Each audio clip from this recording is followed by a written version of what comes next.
नमस्कार. तुम्ही piles, fishers म्हणजे मूळव्याध, गुदवाटे, रक्त येणे, आग होणे, शौचाला त्रास होणे अशा प्रकारच्या आजाराने त्रस्त आहात का?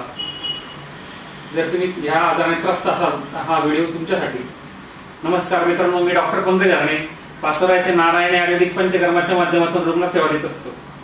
मित्रांनो, सध्या खूप उष्णता वाढलेली आहे आणि या वाढलेल्या उष्णतेमुळे अनेक प्रकारचे त्रास लोकांना होत असतात आणि यातला जो सध्या ज्याचं प्रमाण जास्त झालंय तो म्हणजे पाईल्स किंवा फिशर्स, आपण त्याला मराठीत मूळव्याध म्हणतो.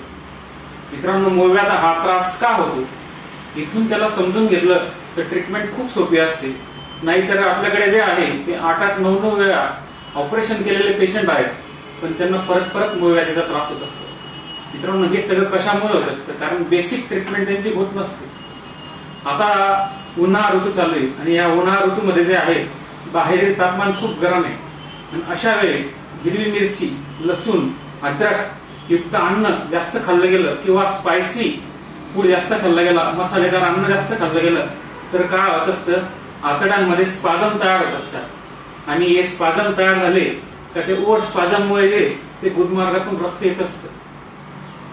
2 पद्धतीने मूळव्याधीचा त्रास होत असतो. एक म्हणजे कडक संडास जर तुम्हाला होत असेल तर त्यामुळे, किंवा वारंवार तुम्हाला टॉयलेट होत असेल तर त्यामुळे. आणि एक तिसरा आणखी एक प्रकार असतो, ते म्हणजे कुठलाही प्रकार त्रास होत नाही पण गुदाच्या ठिकाणी अंकुर येऊन, कोंब येऊन तिथे ठणका येत असतो.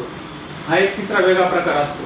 मित्रांनो, या सगळ्यांमध्ये जर तुम्हाला बेसिक ट्रीटमेंट किंवा बेसिक कारण जर लक्षात आली किंवा बेसिक ट्रीटमेंट जर का झाली तर एकदाचा मूळव्याध दुरुस्त झाल्यास परत तुम्हाला कधीही होणार नाही.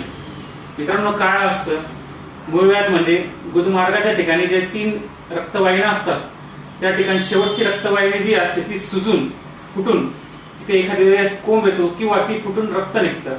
अशा प्रकारला आपण पाईल्स, फिशर किंवा मराठीत मूळव्याध म्हणतो. पण एवढंसं समजणं इतकं सोपं नाही. तर काय असतं, हा पचनासंबंधीचा आजार आहे. पचनात गडबड्या झाल्या का मूळव्याधीचा त्रास होत असतो. त्यामुळे पचनक्रिया दुरुस्त करायला हवी. जर पचनक्रिया दुरुस्त झाली तर मूळव्याध पूर्णपणे दुरुस्त होत असतो. मग तर तुम्हाला ऑपरेशन करायची देखील गरज नाही, जरी गुदाच्या ठिकाणी कोंब असतील तरी सुद्धा नाही. तर मित्रांनो, सगळ्यात पहिली गोष्ट जी आहे ती म्हणजे तुमच्या जेवणाच्या वेळा चांगल्या असायला हव्या. बे टाइम जेवण करणारे जे लोक आहेत, 2 वाजता, 3 वाजता, रात्री 10 वाजता, 11 वाजता, अशा लोकांचा मूळव्याध कधीही दुरुस्त होत नाही किंवा दुरुस्त झाल्यावर परत आणखीन तयार होतो. त्यामुळे शक्यतो 12च्या अगोदर 10-11 वाजता जेवणाची सवय ठेवणं फार आवश्यक आहे. त्यानंतर आहारातून जे आहे, बरेच जण म्हणतात की पथ्य आम्हाला सांगू नका, आम्हाला फक्त ट्रीटमेंट द्या. पण मित्रांनो, ट्रीटमेंटने हा आजार दुरुस्त तर होतोच, पण तो पुन्हा होतो. जर तुम्ही पथ्य पाळणार असाल आणि त्यातही आंबट, खारट, हिरवी मिरची, लसूण, अद्रकयुक्त अन्न जर तुम्ही टाळाल तर मूळव्याधीचा प्रकार पुन्हा होणार नाही. मित्रांनो, आयुर्वेदात या संदर्भात खूप छान मेडिसिन आहे, ज्याचा तुम्ही काही 10-20 दिवसाचा नुसता कोर्स जरी केला तरी सुद्धा तुम्हाला परमनंट रिझल्ट मिळतो. मित्रांनो, आपल्याकडे अशा मेडिसिन आहेत की ते तुम्हाला जरी रक्त वाहत असेल तरी ते रक्त खूप छान पद्धतीने थांबवतं. मित्रांनो, काय आहे, उन्हाळ्यात जे ना खास करून हा प्रकार जास्त समोर येतो. बऱ्याच पेशंटना खूप त्रास होतो.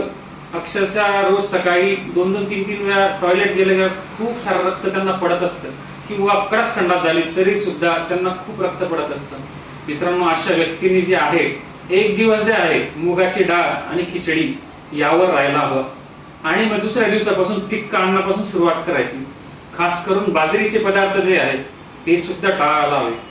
तरीही तुम्हाला त्रास होत असेल तर निश्चित एकदा आमच्या पत्त्यावर संपर्क साधा.